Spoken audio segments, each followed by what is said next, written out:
And we can make you laugh and we can make you cry at the same time. Wow.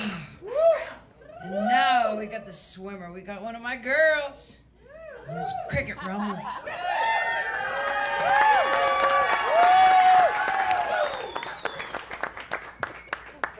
While I'm moving this around, I'm just going to say that I will be the person beach slapping Justin Welburn after the show. The rest of y'all back the fuck off. So. All right. We know. All right. Can you hear me? Yeah. All right. Cricket. You ready? Yes. Right club audience for the last and final time tonight. Are you ready?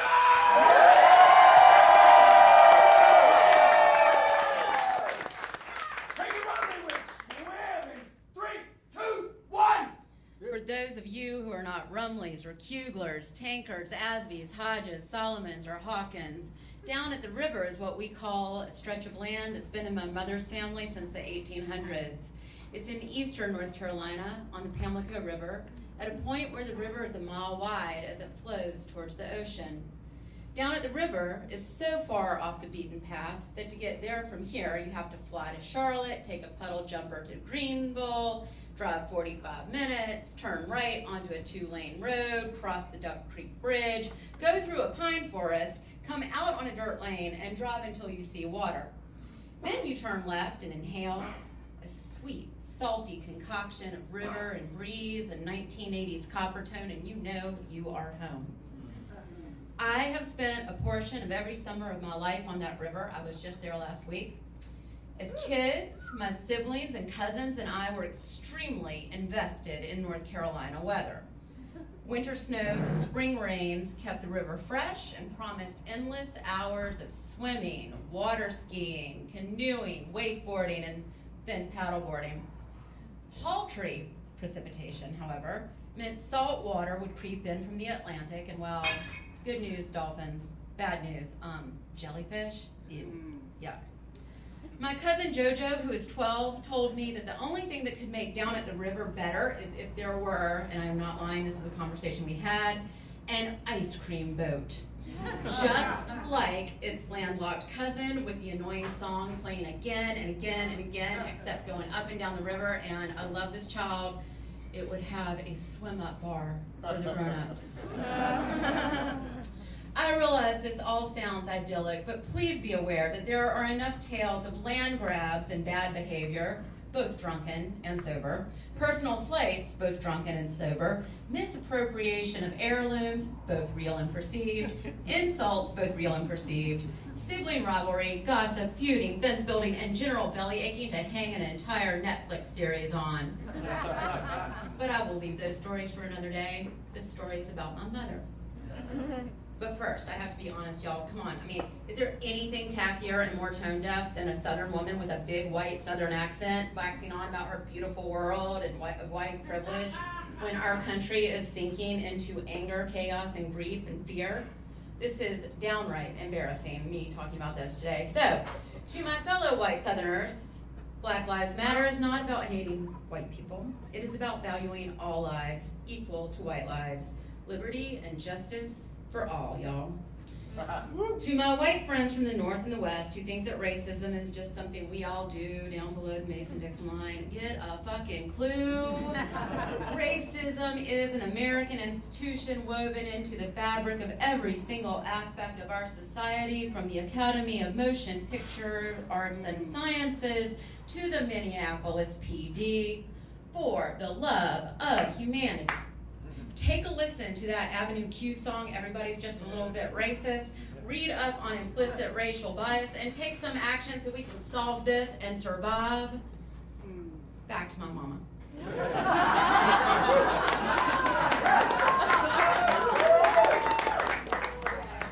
That woman could swim. Yeah.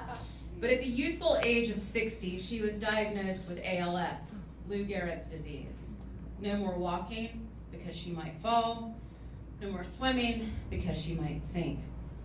Over the next 7 years, my beautiful artist mother was confined to a motorized wheelchair.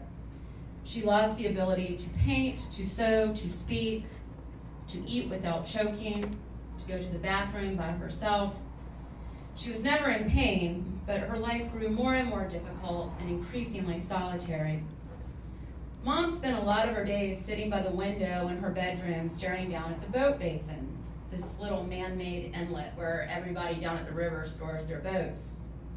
She would watch the birds, commune with God, and think. One day, several years into this decline, I made her an offer. If things ever get so bad that you're ready to go, Mom, I will help you. I will help you get in the elevator. I will help you out of the house. I will help you out onto the pier so that you can ride off the end. A dear friend of mine said, later, drown. You would help your mother drown. The irony is that's how most ALS patients die, from respiratory failure. So anyway, Mom did not take me up on that offer. When she died, we followed family tradition. We held the wake at Paul Funeral Home, the religious service at First Presbyterian Church, and then we held a Viking funeral.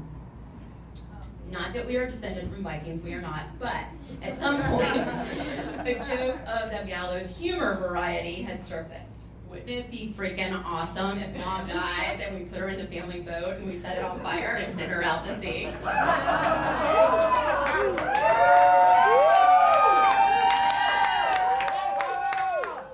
Except for that part about losing the family boat and probably getting arrested, we were all excited. So instead, we took a beautifully crafted boat that my dad had bought for her in the 70s, and we put some of her ashes in it. My brothers filled it with lighter fluid. My sister and I loaded it down with Snickers and cheese and other food we knew that she would like and be able to eat again in heaven. The wind was high that cold gray day. The river was rough, so we made for the still waters, the shores of the boat basin she had spent so many hours staring at. We set the boat on fire, we pushed it into the water, we tossed the flowers from the funeral in after it, we watched our little parade as we drank champagne and took turns saying a few words. Later, Dad erected a headstone and put the rest of Mom's ashes in the cemetery, but I've never seen it. Ashes to ashes, dust to dust, stargazer lilies on a gentle tide, burning boats sailing into the afterlife, where my mother can breathe and walk and paint and dance and swim. Oh.